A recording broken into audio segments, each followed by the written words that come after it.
மாண்டியாவில் ஒரு பயங்கரமான இரவு. கர்நாடகாவில் மைசூருக்கு அருகில் உள்ள ஒரு சிறிய கிராமம் மாண்டியா. அங்கு 10 வயது சிறுவன் அரவிந்த் தனது தாய் லட்சுமியுடன் புதிய வீட்டிற்கு குடிபெயர்ந்தான். அந்த வீடு 2 மாடிகளைக் கொண்ட பழைய ஒரு கட்டிடம் மாண்டியாவின் ஒரு குறுகிய தெருவின் முடிவில் அமைந்திருந்தது. கூரையின் ஓடுகள் பல உடைந்திருந்தன. மெல்லிய ஜன்னல்கள் வழியாக குளிர்ந்த காற்று உள்ளே நுழைந்தது. ஆனால் அரவிந்தை நடுக்கமடைய செய்தது குளிரல்ல, அவனது தாயின் புதிய கணவர் மகேஷ். லக்ஷ்மி அவனை மென்மையாக முன்னோக்கி தள்ளினாள். அரவிந்த், வா, உனது புதிய அப்பாவிடம் ஹாய் சொல். ஆனால் அரவிந்த் அசையவில்லை. மகேஷின் கண்களை பார்த்தபோது ஒரு விசித்திரமான பயம் அவனது உடலில் பரவியது. அந்த கண்கள் இருண்டவையாகவும் குளிர்ந்தவையாகவும் எந்த உணர்ச்சியும் இல்லாதவையாகவும் இருந்தன. மகேஷ் புன்னகைத்தான், ஆனால் அந்த புன்னகையில் எந்த வெப்பமும் இல்லை. ஹாய் அப்பா, அரவிந்த் மெல்லிய குரலில் சொன்னான். மகேஷ் ஒரு அடி முன்னோக்கி வைத்து அவனது தோளில் கையை வைத்து சற்று பலமாக அழுத்தினான். நல்ல பையன், நாம் ஒரு மகிழ்ச்சியான குடும்பமாக இருப்போம் இல்லையா லக்ஷ்மி என்று அவன் லட்சுமியை பார்த்துச் சொன்னான். லட்சுமி கண்கள் மின்ன புன்னகைத்தாள். நிச்சயமாக அரவிந்த், நீ மகேஷிடம் நன்றாக நடந்து கொள்ள வேண்டும், கேட்டாயா? அரவிந்தின் உள்ளே ஏதோ ஒரு அலறல் எழுந்தது, ஆனால் அவன் எதுவும் சொல்லவில்லை. அந்த இரவு உணவு விருந்து அமைதியாக இருந்தது. லக்ஷ்மி தனது வேலை மற்றும் எதிர்கால திட்டங்களைப் பற்றி விரிவாக பேசினாள். ஆனால் மகேஷ் அரவிந்தையே பார்த்து கொண்டிருந்தான். ஒவ்வொரு முறை கரண்டியை வாயில் வைக்கும்போதும் அந்த கண்கள் அவனை விழுங்குவது போல இருந்தது. உனது பள்ளியில் இன்று என்ன படித்தாய்? மகேஷ் திடீரென கேட்டான். அரவிந்த் ஒரு கணம் திகைத்தான். கணிதம் என்று அவன் மெதுவாக பதிலளித்தான். மகேஷ் மீண்டும் புன்னகைத்தான், ஆனால் அது ஒரு கேலியாக தோன்றியது. திடீரென அவன் கையை நீட்டி அரவிந்தின் தலையை தடவினான். உனது முடி மிகவும் மென்மையாக இருக்கிறது என்று அவன் முணுமுணுத்தான். அரவிந்தின் தலையில் ஒரு குளிர் பரவியது. வேண்டாம் ப்ளீஸ் என்று அவன் அறியாமல் பின்னோக்கி நகர்ந்தான். மகேஷ் சிரித்தான். என்ன, இதெல்லாம் அன்பு காட்டுவது இல்லையா? லட்சுமி அசௌகரியமாக உணர்ந்தாள். அரவிந்த், இப்படி நடந்து கொள்ளாதே. அரவிந்தின் உள்ளே ஒரு கூச்சல் எழுந்தது. ஆனால் தனது தாயின் கண்களில் மகேஷின் மீதான கண்மூடித்தனமான நம்பிக்கையை பார்த்தபோது அவன் பேசாமல் இருந்தான். அந்த இரவு புதிய அறையில் அவனால் தூங்க முடியவில்லை. குளிர்ந்த காற்றில் திரைச்சீலைகள் ஆடின. ஏதோ ஒரு பயம், யாரோ தன்னை பார்ப்பது போல. திடீரென கதவு திறக்கும் ஓசை இதயம் வேகமாக துடித்தது. மெதுவாக ஒரு கனமான காலடி ஓசை. நீ தூங்கிவிட்டாயா? மகேஷின் குரல் குளிர்ந்ததாகவும் பயமுறுத்துவதாகவும் இருந்தது. அரவிந்த் மூச்சை அடக்கி பேசாமல் படுத்திருந்தான். மகேஷின் மூச்சு அவனது போர்வைக்கு பின்னால் தொடுவது போல இருந்தது. ஒரு நிமிடம், ஒரு யுகம் போல. இறுதியாக காலடி ஓசை தூரமாக கதவு மூடப்பட்டது. அரவிந்தின் கண்களிலிருந்து கண்ணீர் வழிந்து தலையணை நனைந்தது. இனி என்ன நடக்கப் போகிறது என்று அவனுக்கு தெரியவில்லை. ஆனால் ஒரு விஷயம் மட்டும் உறுதியாக இருந்தது, இனி எதுவும் சரியாக இருக்காது. மறுநாள் காலை பள்ளிக்குச் செல்லும்போது அவனது வயிற்றில் ஒரு கட்டு போல இருந்தது. அவனது நெருங்கிய நண்பன் வினோத், மெலிந்த உடலும் குட்டையான முடியும் கொண்ட ஆற்றல் மிக்க ஒரு சிறுவன் கேட்டான், உனக்கு என்ன ஆயிற்று? முகம் விசித்திரமாக இருக்கிறது. ஒன்றுமில்லை என்று அரவிந்த் பொய் சொன்னான். வினோத் சந்தேகப்பட்டாலும் அவன் மேற்கொண்டு கேட்கவில்லை.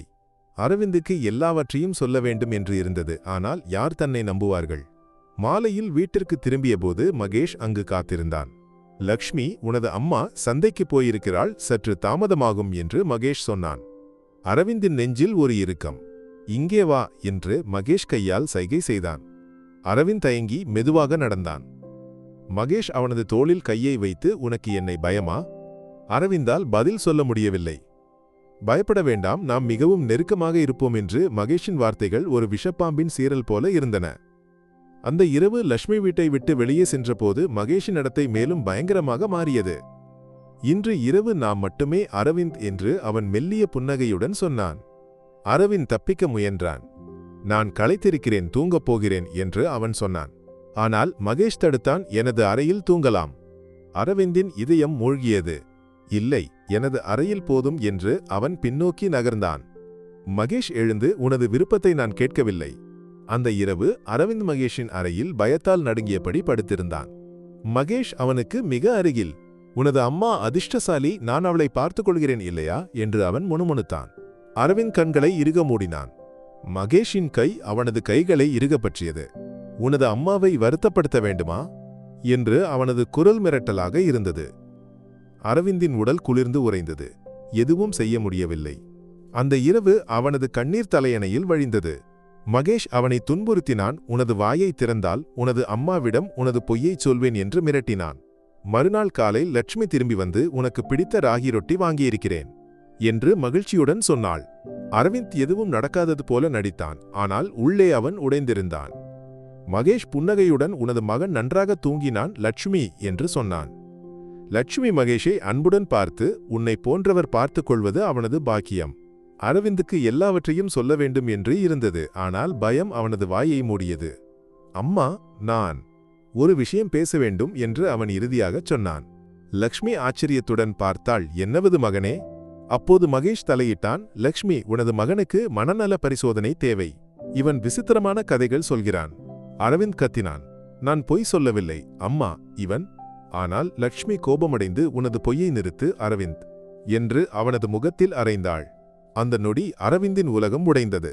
அவனது தாய், அவனது ஒரே ஆதரவு, மகேஷை நம்பினாள். அவன் தனியாக ஆனான். அன்று முதல் மகேஷின் துன்புறுத்தல் அதிகரித்தது. உடல் ரீதியாகவும் மனரீதியாகவும் அவன் அரவிந்தை உடைத்தான். உனது அம்மா உன்னை வெறுப்பாள் என்று மிரட்டினான். அவனது உடலில் காயங்களும் வடுக்களும் உருவாகின. வினோத் ஒருமுறை கேட்டான், உனது கையில் இந்த வடு எங்கிருந்து விழுந்ததால் என்று அரவிந்த் பொய் சொன்னான். வினோத் நம்பவில்லை. ஆனால் அவனுக்கு மேற்கொண்டு கேட்க தைரியமில்லை. மகேஷ் அரவிந்தை வினோத்துடன் பேசுவதை தடை செய்தான். உனக்கு நண்பர்கள் தேவையில்லை, குடும்பம் போதும். லட்சுமி இதை ஆதரித்தாள். அரவிந்த் தனது ஒரே நண்பனையும் இழந்தான். மகேஷ் உணவு மறுத்து அவனை தண்டித்தான். உனது கீழ்ப்படியாமைக்கு உணவு தேவையில்லை என்று சொன்னான். லக்ஷ்மி இதை அறியவில்லை. ஏனெனில் மகேஷ் அவளுக்கு முன்னால் எப்போதும் அன்பானவனாக இருந்தான். இரவுகளில் மகேஷ் அரவிந்தின் அறைக்கு வந்து அவனை துன்புறுத்தி மிரட்டினான். அரவிந்தின் வாழ்க்கை ஒரு பயங்கர கனவாக மாறியது. லக்ஷ்மி இறுதியாக அவனது மாற்றத்தை கவனித்தாள். அவனது மௌனம் உடல் மெலிந்தது. உனது மகனுக்கு மேலும் ஒழுக்கம் தேவை என்று மகேஷ் சொன்னான். லக்ஷ்மி அவனை நம்பி அதற்கு ஒப்புக்கொண்டாள். அரவிந்தால் இனி ஒரு நாள் கூட அங்கு தங்க முடியவில்லை. அவனுக்கு ஒரே வழி ஓட்டம்தான். அந்த இரவு எல்லோரும் தூங்கிய போது அவன் போர்வையை விலக்கி ஜன்னலை திறந்து இருளுக்குள் குதித்தான். மாண்டியாவின் தெருக்களில் அவன் ஓடினான், பின்னோக்கி பார்க்காமல். குளிர் அவனது உடலை குத்தியது. ஆனால் ஓட்டத்தை நிறுத்தவில்லை. அதிகாலையில் அவன் மாண்டியாவை விட்டு வெளியேறினான். ஆனால் ஒரு 10 வயது சிறுவனுக்கு எங்கு செல்ல வேண்டும்? வினோத்தின் வீட்டிற்கு சென்றால் மகேஷ் அவனை கண்டுபிடிப்பான். காவல்துறை, யார் தனது கதையை நம்புவார்கள்? அரவிந்த் தெருக்களில் அலைந்தான். பசி, குளிர், தனிமை. மைசூரில் ஒரு பூங்காவில் மற்ற குழந்தைகள் விளையாடுவதை அவன் தூரத்திலிருந்து பார்த்தான். ஒரு காலத்தில் தனக்கும் அப்படி ஒரு வாழ்க்கை இருந்தது. ஒரு வீடு, அன்பு செய்யும் தாய். இப்போது அவன் ஒரு அந்நியன். ஒரு மனிதன் அவனிடம் பேசினான். நீ இங்கே என்ன செய்கிறாய்? வீடு இல்லையா? அரவிந்த் பயந்து பின்னோக்கி நகர்ந்தான். நான் போகிறேன். அவன் ஓடினான். காவல்துறை தன்னை மகேஷிடம் திருப்பி அனுப்பிவிடுமோ என்ற பயத்தில். இரவு ஒரு பழைய பெஞ்சில் அவன் படுத்து குளிரில் நடுங்கினான். திடீரென ஒரு மனிதன் அருகில் வந்து, உனக்கு பசிக்கிறதா? என்னுடன் வா, உணவு தருகிறேன். ஆனால் அந்த மனிதனின் கண்களில் ஒரு ஆபத்தை அரவிந்த் கண்டான். அவன் எழுந்து ஓடினான். மூச்சு திணற ஒரு குறுகிய தெருவில் விழுந்தான். அவன் தப்பித்தான். ஆனால் எவ்வளவு நாள் இப்படி ஓட முடியும்? ஒரு 10 வயது சிறுவன் தனியாக உலகின் கொடூரத்திற்கு முன்னால். 20 ஆண்டுகள் கழித்து மைசூரின் பரபரப்பான ஒரு தெருவில் ஒரு மெல்லிய காற்று வீசியது. செம்மந்தி பூக்களின் மணமும் புதிய தோசையின் வாசனையும். எல்லாம் பழையது போலவே. ஆனால் ஒரு மனிதன் மாறியிருந்தான், அரவிந்த். இப்போது அவன் ஒரு வெற்றிகரமான தொழிலதிபர், வலிமையானவனும் செல்வந்தனும். அவன் மாண்டியாவிற்கு திரும்பி வந்தது நினைவுகளுக்காக இல்லை, தனது வாழ்க்கையை அழித்த மகேஷிடம் பழிவாங்குவதற்காக. அரவிந்த் மாண்டியாவின் குறுகிய தெருக்களில் நடந்தான்.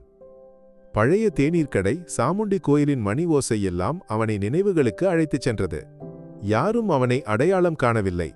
அவர்களுக்கு அவன் ஒரு அந்நியன், சுருள் முடியும் கோட்டும் அணிந்த ஒரு அந்நியன்.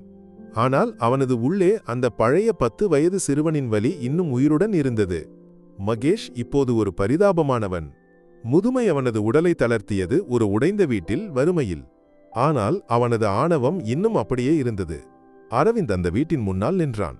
கதவு திறந்தபோது மகேஷ் வெளியே வந்தான். நரைத்த முடி, நடுங்கும் கைகள். ஆனால் கண்களில் அந்த பழைய ஆணவம். உனது முகம் பரிச்சயமாக இருக்கிறது. நீ யார் என்று மகேஷ் கேட்டான். அரவிந்த் ஒரு கணம் பேசாமல் நின்று பின்னர் புன்னகைத்தான். பல ஆண்டுகளாயிற்று மகேஷ். மகேஷின் முகம் வெளுத்தது. அரவிந்த், அவனது குரல் நடுங்கியது. நீ நினைத்தது சரி. நான் திரும்பி வந்துவிட்டேன் என்று அரவிந்தின் வார்த்தைகள் குளிர்ந்தவையாக இருந்தன. மகேஷ் பின்னோக்கி நகர்ந்தான். உனக்கு என்ன வேண்டும்? உனது குற்றங்களை உலகிற்கு முன்னால் தோலுரிக்க வேண்டும் என்று அரவிந்த் சொன்னான். அன்று மதியம் மாண்டியாவின் முக்கிய சதுக்கத்தில் மக்கள் கூடினர். அரவிந்த் தனது கதையைச் சொன்னான். மகேஷின் கொடூரம், தனது வலி, அவன் மருத்துவ அறிக்கைகள், ஆதாரங்கள் எல்லாவற்றையும் மக்களுக்கு காட்டினான். இவனது குரலை இரவில் கேட்டிருக்கிறேன் என்று ஒரு பழைய அயலவர் கீதம்மா சொன்னாள். அவனது உடலில் வடுக்களை பார்த்திருக்கிறேன் என்று அருகிலுள்ள கடைக்காரர் ராமு சொன்னான். மக்கள் அதிர்ந்து கோபமடைந்தனர். மகேஷ் அங்கு வந்து, உனது பொய்யை யாரும் நம்ப மாட்டார்கள் என்று கத்தினான். ஆனால் மக்களின் கண்கள் அவனை குற்றம் சாட்டின. காவல்துறை வந்தது. மகேஷ், குழந்தைகளுக்கு எதிரான துன்புறுத்தலுக்காக உனது கைது வாரண்ட் உள்ளது. மகேஷ் கத்தினான். உன்னை விடமாட்டேன் அரவிந்த். ஆனால் அரவிந்த் அமைதியாக, உனது வலிமை இனி ஒன்றுமில்லை மகேஷ். மகேஷை கைவிலங்கு அணிவித்து காவல்துறை அழைத்துச் சென்றது. மக்கள் கைதட்டினர். இறுதியாக காவல் நிலையத்தில் அரவிந்த் மகேஷை மீண்டும் ஒருமுறை எதிர்கொண்டான். உனது வாழ்க்கையே உன்னை தண்டித்து விட்டது என்று அரவிந்த் சொன்னான். மகேஷ் ஒரு வார்த்தை கூட பேசாமல் தலை குனிந்தான். வெளியே லக்ஷ்மி கண்ணீருடன் காத்திருந்தாள். என்னை மன்னித்துவிடு மகனே என்று அவள் அழுதாள். மன்னிப்பது மறப்பது இல்லை அம்மா என்று அரவிந்த் அமைதியாகச் சொன்னான். அவன் முன்னோக்கி நடந்தான். லட்சுமியை அங்கேயே விட்டுவிட்டு. மறுநாள் மகேஷை சிறைக்கு அழைத்துச் சென்றனர். மாண்டியாவின் மக்கள் அவனை இழிவு செய்தனர். அரவிந்த் தூரத்திலிருந்து இவை அனைத்தையும் பார்த்தான். ஒரு மெல்லிய காற்று வீசியது. அவனது நெஞ்சில் ஒரு பாரமில்லாமல் போனது. அவன் மாண்டியாவை விட்டு வெளியேறினான், பின்னோக்கி பார்க்காமல். அன்று வானம் எப்போதும் பார்க்காத அளவு நீளமாக இருந்தது.